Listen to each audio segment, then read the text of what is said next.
The tiger in the tunnel. ये कहानी एक छोटे से रेलवे स्टेशन टेहरी के पास बने एक लंबे अंधेरे सुरंग के कोने में शुरू होती है। वहाँ एक चौकीदार रहता था, बालदेव। उसका काम था रात में जंगल और सुरंग के आसपास की सुरक्षा देखना और यह सुनिश्चित करना कि ट्रैक पर कोई बाधा न हो। बालदेव एक बेहद बहादुर, शांत और जिम्मेदार इंसान था। वह अपनी छोटी झोपड़ी में अपने बेटे तेनबू के साथ रहता था। तेनबू अभी छोटा था, लेकिन अपने पिता की तरह समझदार और मदद करने वाला था। रात में वह पिता के आने जाने की आवाज़ सुनकर जाग जाता था और कई बार उनके साथ गांव से रेलवे पोस्ट तक चलता भी था।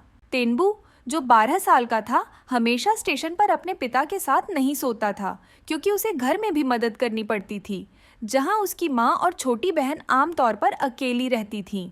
वे जंगल के किनारे बसे एक छोटे से आदिवासी गांव में रहते थे, जो स्टेशन से लगभग 3 मील दूर था।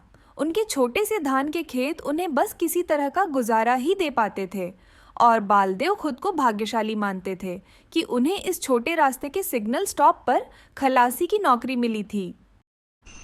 उस रात जंगल असामान्य रूप से शांत था। हवा में सिर्फ कीड़ों की हल्की गूंज और दूर एक वुडपेकर की ठक ठक सुनाई दे रही थी।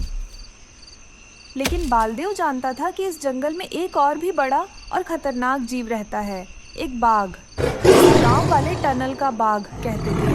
वह कई बार पटरियों के पास दिखाई देता था। आधी रात से ठीक पहले बालदेव अपनी चमकती हुई कुल्हाड़ी उठाकर चौकी से बाहर निकला। यह कुल्हाड़ी खास थी, चौड़ी, तेज धार वाली, जिसे उसके पिता ने उसके लिए बनाया था।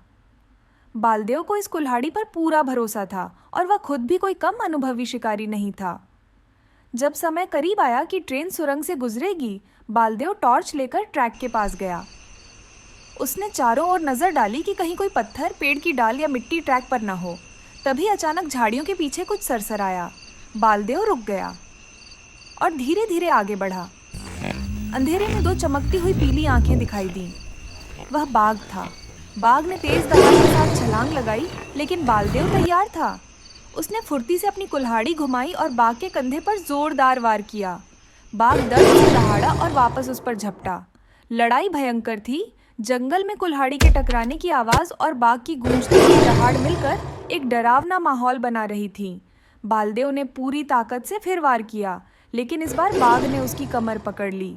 वह जमीन पर गिर पड़ा, फिर भी उसका हाथ कुल्हाड़ी से नहीं छूटा। आखिरी बार उसने पूरी शक्ति से कुल्हाड़ी को घुमाकर बाघ के सिर पर चोट मारी। बाघ लड़खड़ाया, पर उसकी ताकत बहुत थी। कुछ देर बाद जंगल फिर शांत हो गया। दूर बैठा तेनबू ट्रेन की सीटी सुनकर चौंका। पिता अब तक क्यों नहीं लौटे? वह घबराकर सुरंग की ओर भागा। वहां उसने देखा ट्रैक साफ था और बाघ मरा पड़ा था, लेकिन उसके बिल्कुल पास उसके पिता बालदेव भी निश्चल पड़े थे। तेनबू की आंखों में आंसू भर आए, पर वह जानता था कि उसके पिता ने अपनी ड्यूटी आखिरी सांस तक निभाई है। तेनबू, उसकी बहन और उसकी माँ 2 पूरे दिनों तक गहरे दुख में डूबे रहे, पर जीवन तो चलता ही रहता है और घर चलाने के लिए काम करना जरूरी था। अब सारी जिम्मेदारी तेनबू पर आ गई थी। 3 रात बाद वह फिर कटिंग पर मौजूद था, ओवरलैंड मेल के लिए सिग्नल लैंप जलाते हुए।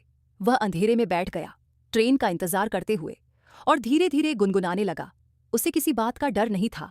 उसका पिता बाघ को मार चुका था, जंगल के देवता प्रसन्न थे, और सबसे बड़ी बात, उसके पास कुल्हाड़ी थी, उसके पिता की कुल्हाड़ी, और वह जानता था कि उसे कैसे चलाना है। तेनबू का संकल्प, हिम्मत और अपने पिता द्वारा छोड़ी गई जिम्मेदारी को पूरा करने की इच्छा। Okay, so viewers, this is the story. I hope you liked it. Share your suggestions in the comment box.